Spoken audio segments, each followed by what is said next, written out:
This week on the Blame Game, we're going to do something different and just blitz through a handful of topics that I want to touch on but don't deserve a full rundown the way most of them do before getting to the meatier topics. Ready? Let's go. First up is Bjerg leaning into the vegan Sylas build memes and acknowledging that Haeri is potentially one of his vegan brothers for building a Banshee's Veil in his game. I will say the situations are pretty different. The fact that he builds this second against double AP soul laners as opposed to third after Azonias and not that much magic damage. You can see that Haeri still goes for the death cap third, so he is still targeting a lot of damage in his build earlier on. So it doesn't quite line up. He's more like a pescatarian or like one of those vegetarians, but they'll like sneak in meat whenever they decide that they kind of want it. That said, even though it helped in side lanes against the LeBlanc, I'd hardly say it looked very good in team fights because there's still plenty of physical damage on the side of Golden Guardians, and there's a number of times where a stopwatch could have dodged out on critical CC or wait for it to time out or dodge big damage that Banshee's Veil was going to block anyway. So after watching this, I think there's almost no reason to not just go Zhonya second, even against double AP soul lanes, and when the Gragas in particular is step behind. Number 2 is Big Vicla. I have absolutely nothing to add here, and I just think it's hilarious. I have no idea why the correlation between good performance and having a large penis put in pun form tickles my funny bone, but it does. Dignitas is dead.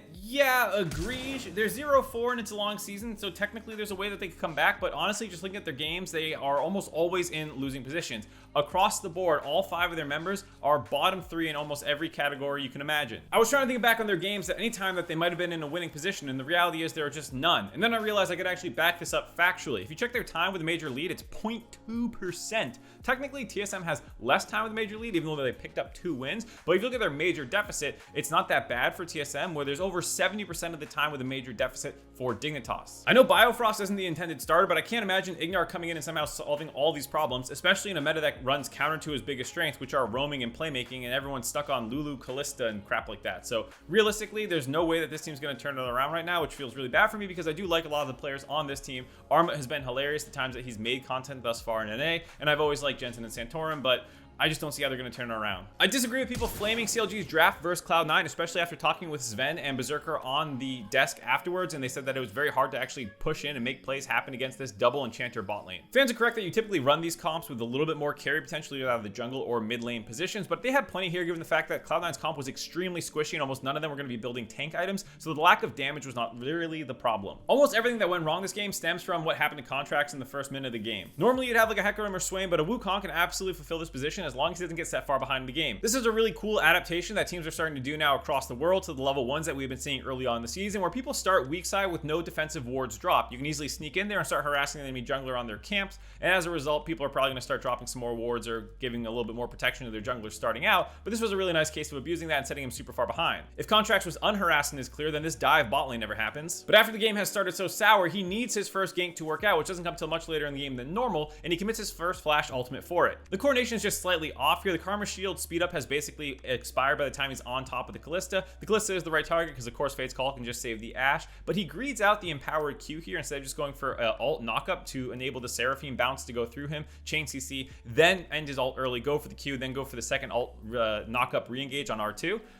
Without this play working, that denies him getting this cash influx in gold. So when you look at these team fights in the mid game, he's still on 1 item where his jungle counterpart is on 2. Again, with just slightly more damage in his build here, it's the second time he would have been able to kill the Callista. To further cement the fact that this wasn't the double enchanter bot lane's fault, check out the worst sequence of the entire game for CLG here, which all happens on the top side of the map, where they're just busy hugging their turret. Whew, that brings us to our real topic this episode. Let me know if you enjoyed that kind of blitz strategy that we had to get through a lot more topics before dumping into this one, which is Summit, the top laner for Team Liquid, picking up right where he left off with his MVP form in Spring Split last year, but in the playoffs when he was getting knocked out. Many of the fans are disappointed with Summit's head-scratching decisions in these games, and I just gotta say right out the gate that they're not wrong. In the game versus Immortals, the Team Liquid bot lane is absolutely popping off as Yan and Core JJ have secured 3 kills for themselves in a straight up 2v2 and about a 20 CSD lead. In League of Legends, when one part of your map falls this far behind, there's no reason for the jungler and enemy mid laner and people to invest resources in trying to dig them out of this hole. The better thing to do is find their own strong point on the map to try and make plays, which of course means that Summit is the obvious target for them to go for. This first death I don't actually hate out of Summit here. Yes, he's pushed up pretty far with jungle attention probably coming his way, but he has alt flash double E available and he should be able to survive if this gank comes in. However, you'll notice he misses the first part of his E, so he does not get the second part to be able to make that kind of flash ult that people often do. I think if he actually lands that, he can get out of here and kind of just absorb some of that pressure from the enemy jungler. The second time he dies, again, I kind of see what he's going for here. He's trying to insta-clear this wave as the enemy top laner TP's back in so that he can back off. And if he's able to kill this wave, then there's no way for them to shove in and dive and force a play to happen on the top side of the map while Team Liquid is running down on the bottom side of the map. But still, once the teleport was committed, he should have just backed off and held underneath his turret. Haeri has his TP and they can try and stop the dive when it comes, or he can just keep running away and play weak side. 17 minutes is pretty much the same story here for Summit. He is again on the weak side with enemy forces collapsing onto him, and he tries to make a play on the wave.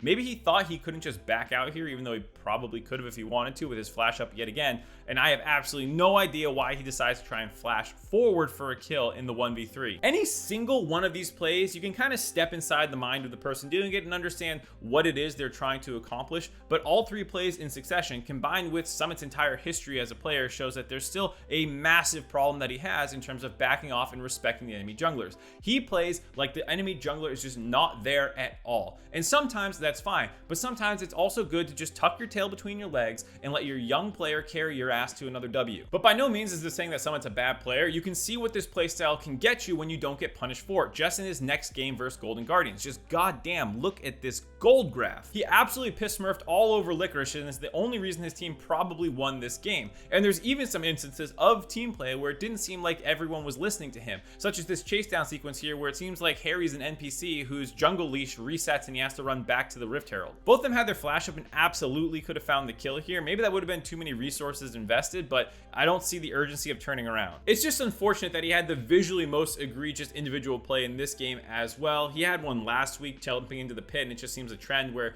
he goes to make these hero plays that the rest of the team is not connected with him on. Again, to state my thoughts, I agree with the criticism that the community has of Summit here. I think that there's a place for this kind of hyper aggressive play in more even game states where you're willing to risk to find the advantage, but I think that means that he needs to recognize when the game state's already in his team's favor and these little micro advantages that he's risking so much for are not worth it when everything else is already going in their favor. And I would love to see him slow his pace down just a little bit when either Haeri or Jan are winning on those parts of the map. That's gonna do it for this episode of The Blame Game. Let me know if you enjoyed the more rapid pace at the beginning of the episode. I did it here because I felt like there were a lot of things I wanted to talk about but didn't deserve a full minute and a half or two the way most of these topics do.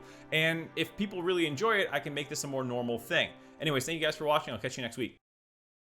Hello everyone, welcome back to my channel after the holiday break. I'm back here at the LCS. We're covering all sorts of cool stuff and getting hyped for this year. So please be sure to check it all out, subscribe to this channel, and then shout out to Alienware for sponsoring so much of what we do here. Wouldn't be able to cover this year without them. So thank you so much to Alienware. You can check them out at the link in the description below, and purchasing something from them helps us out here.